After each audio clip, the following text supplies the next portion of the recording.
What should you include in your assignment in this section?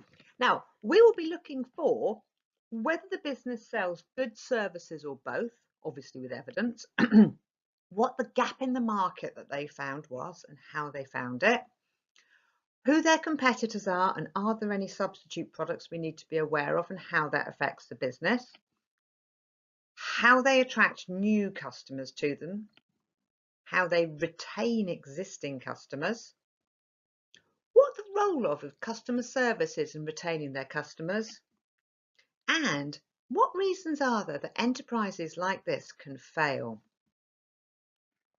Drusillas started in 1926 as a tea room, and it was named after the owner's wife, who was unusually called Drusilla.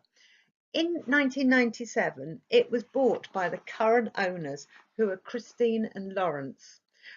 They were recruitment consultants in London who sold up and were looking for another business opportunity in the south. They bought it. It had the small animals, it had the play area, but they have really made it what the park is today. The zoo has been developed a great deal by them. It has the small animal part of it. There's no tigers or lions or stuff. It's all monkeys and armadillos and little cute things, and is particularly targeted at families with children under 12. So it's quite different from any other zoo. It has a very, very big play part to it. These families will tend to live in the southeast. We're looking at about an hour and a half's worth of driving to get to Drusillas. Now, there's local competition like Knockhatch, which is another small petting zoo, and there are lots of little farmy places, not at all the same scale, but there is an awful lot of substitute products in the area, such as going to Brighton Pier, just going to the cinema, going bowling, going to Eastbourne. There are so many different things to do. So they are really fighting for their tourist money. As well as paying the entrance fee, they're also very keen to get their visitors to spend when they're there on food and souvenirs, as well as paying their entrance price. You can buy a day ticket, or if you wish, you can buy an annual pass. Now, annual passes are bought quite a lot by people who live locally. So they will drive half an hour, 20 minutes after school and pop down to the park on a school day when the small children have left school. They would like you to buy the tickets online, and they will offer you a discount if you buy them online, because then you're committed to come. If it's raining, you're not going to come. It's a very weather dependent place.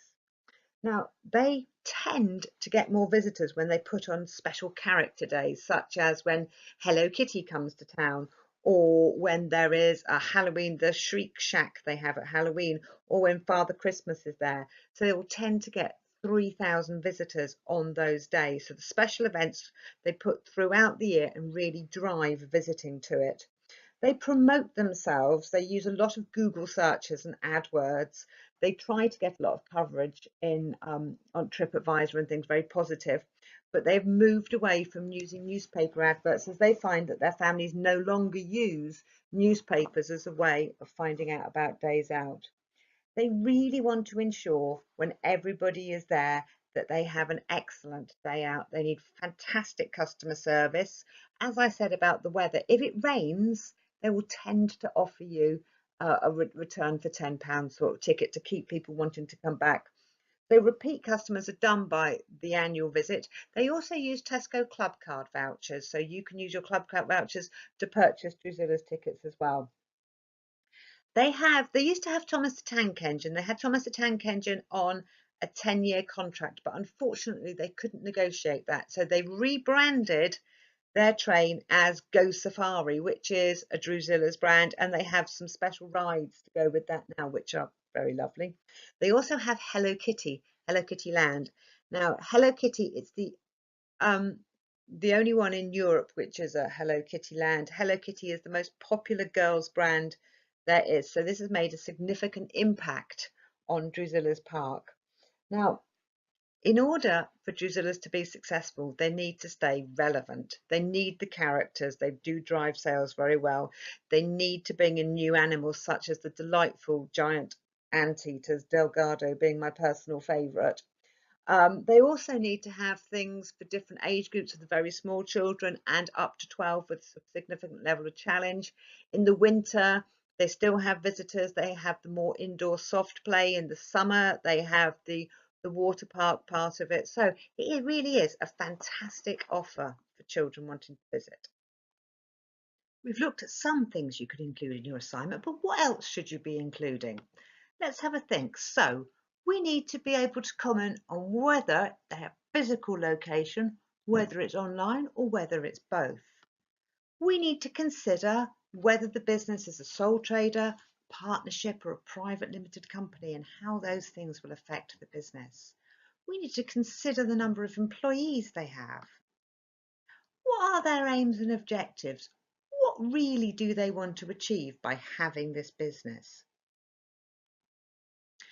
Do they have a wider ethical responsibility with their business? Do they take account of the environment when they're running the business?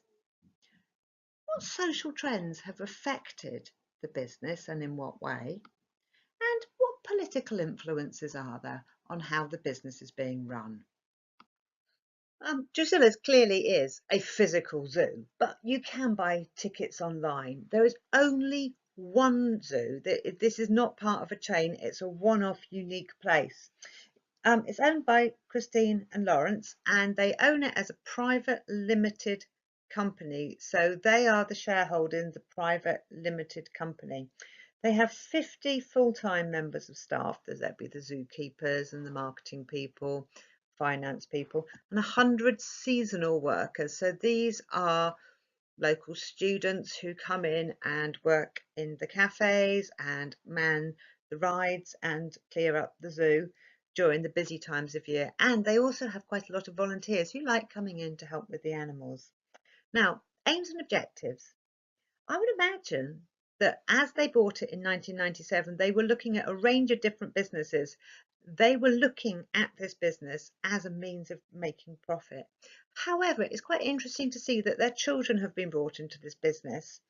Not all of their children, but 2 of their children are now in managerial positions within this business.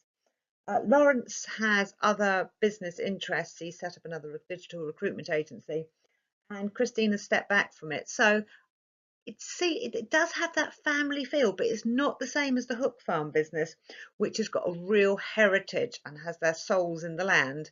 This is still relatively new. It's only been, I don't know, is it 20 years old? It's been around for. So it's not really the same family heritage business. So I would imagine they're more about profit. And they don't seem to be looking for massive expansion. They seem to be consolidating what they have and maximising the revenue they can get from there.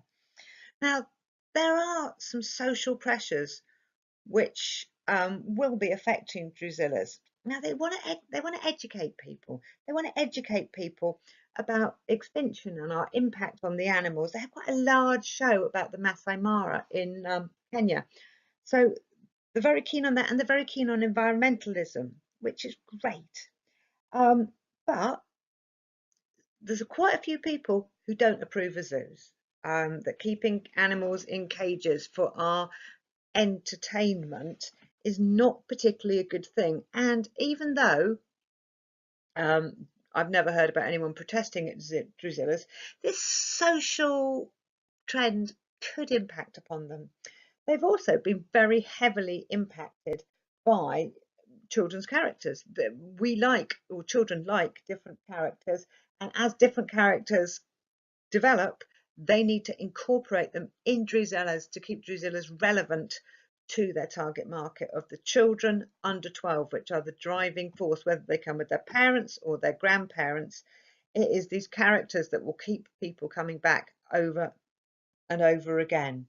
So Drusillas, really good business, organised brilliantly, trying to make profit, you fitting in with social things, fitting in with environmentally things, set up as an LTD, lots and lots and lots for us to include in our coursework. Good luck.